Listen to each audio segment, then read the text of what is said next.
What is diversity? How do you know when a movie is appropriately diverse, and what metric is used to decide that?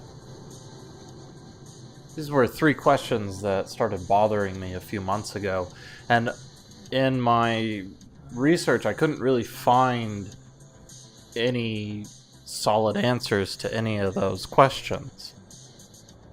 When does a movie have enough black characters? When does a movie have too many white characters? When does a movie have enough female characters? When does a movie have enough Asian characters? Something that I started to consider is, if I define diversity as it is often used in common parlance as representative of the population, and I use the population percentage as my measurement of diversity, then of all the rules in Hollywood, 5% of them should be Asian, 1% of them should be Native American, 10 to 13% should be black, 10 to 13% should be Latino, and around 70% should be white.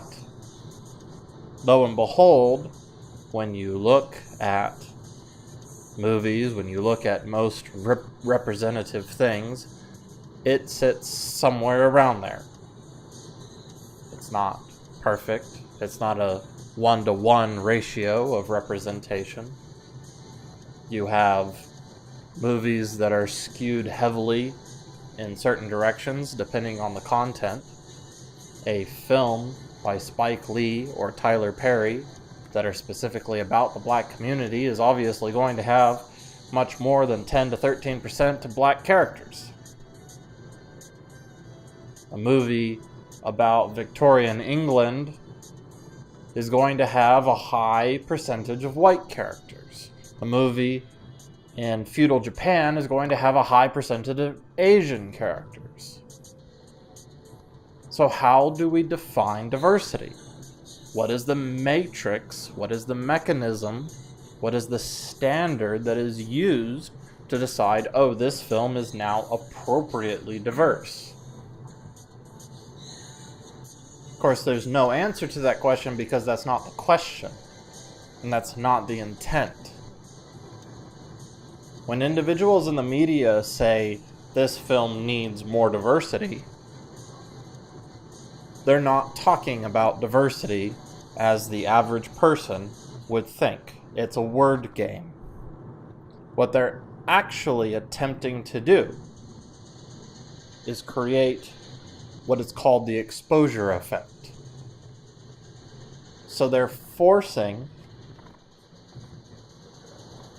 identities, forcing individuals that represent a fraction of a percentage of the population, or a very small percentage of the population, i.e. homosexuals, transsexuals, transgender. Less than 1% of the American population is diagnosed with gender dysphoria, transsexual, transgender.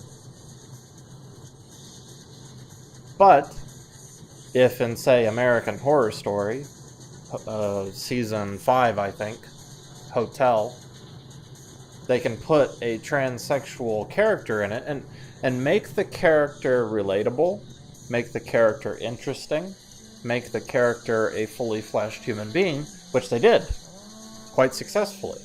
What that does to the audience is it normalizes that identity. It normalizes that issue for them. They do this in children's media. If you've watched any children's media, you notice this. They'll very carefully, very slyly put interracial couples in children's media.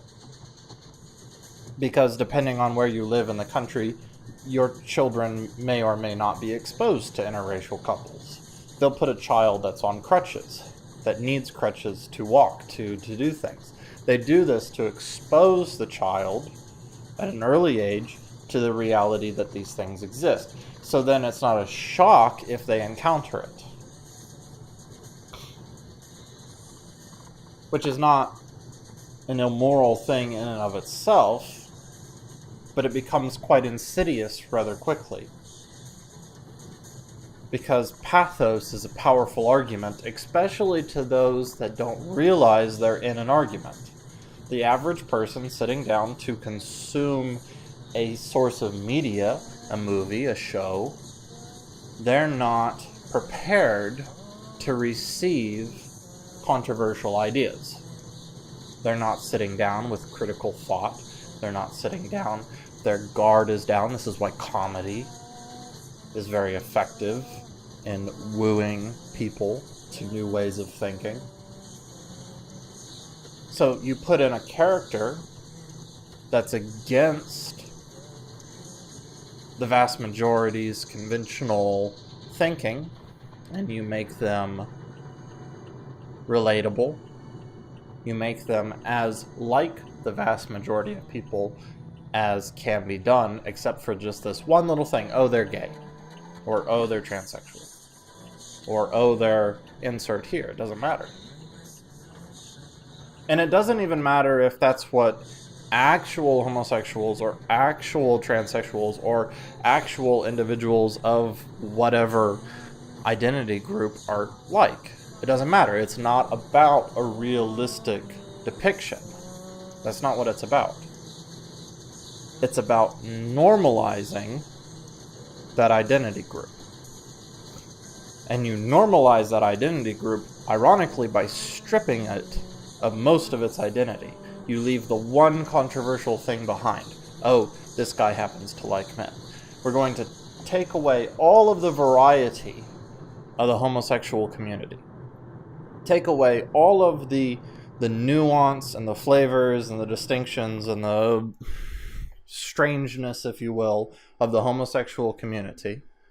And we're going to leave this incredibly normal, quote unquote, normal person that has just this one little quirk, and that's that he's gay. And so the average person who may not know or may not interact with many homosexuals, they're going to relate to that person. And in the process of relating to that person, they're going to relate to homosexuality, and it's going to normalize homosexuality to them. This is insidious because you can do it with any identity. And it's not about giving a truth. It's not about showing, see, these are people too. It's about saying, see, these people are just like you, regardless of whether they are or not. Because the individual that currently has not ever encountered a transsexual probably is not going to encounter very many transsexuals. So their opinion of transsexuals are going to be much more based off of what they experienced in the media. So if you can take a transsexual, strip the transsexual of all the nuance of their identity, and make them quote unquote normal seeming, except for the fact that they are transsexual, then the vast majority of individuals are going to receive that pathos argument and accept that transsexuals are just like them, even though they're not. They're not. By definition, they're not. This is how the media in films has gone from, and you can argue whether it's a good thing or a bad thing, but this is how the media has taken the American population, the Western population, from 40, 50 years ago thinking one thing to now thinking in general very different things. Which is why they censor. Which is why they censor ideologies that they don't like. Which is why they're very careful in how they portray groups that they do like, and very careful in how they portray groups that they don't like. Because they are aware of this power. That's why they cry out for quote-unquote diversity that has nothing to do with diversity. That's why they say, no, this actor should be like this. That's why they say, no, this character should be like that. And it doesn't matter what the character actually should or shouldn't be like for the story. It doesn't matter what the artist thinks. They push these things in because they know that these things have power. There's a thing called assumed philosophy. It's also called common sense, and it's very malleable. In a film, art in general, but especially films, which deal with multiple aspects of our sensory data, of our sensory input, deeply affects our assumed philosophies. It changes and morphs the way we think, the way we perceive, and the way we feel about things. And for the vast majority of people that go and see movies, they say it's just a movie.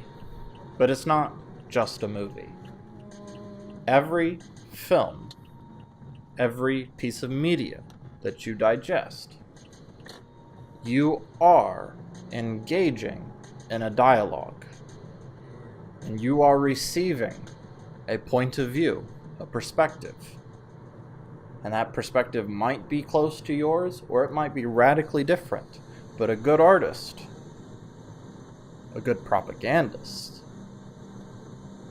will form their work in such a way that it's easy to swallow, which makes it dangerous.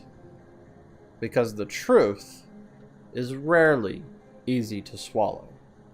So in order for it to make it easy to swallow, the truth has to be diluted and its sharp edges shaved off.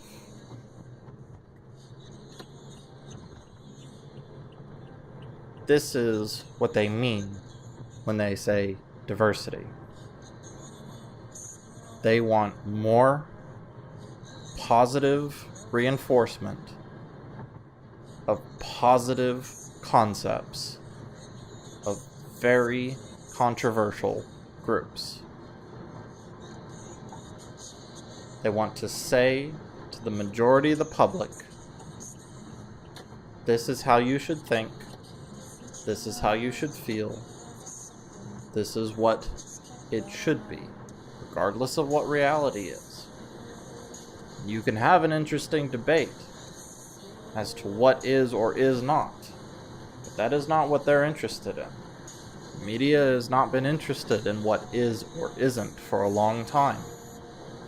They're interested in what should be, in their opinion. That's what they mean when they say diversity.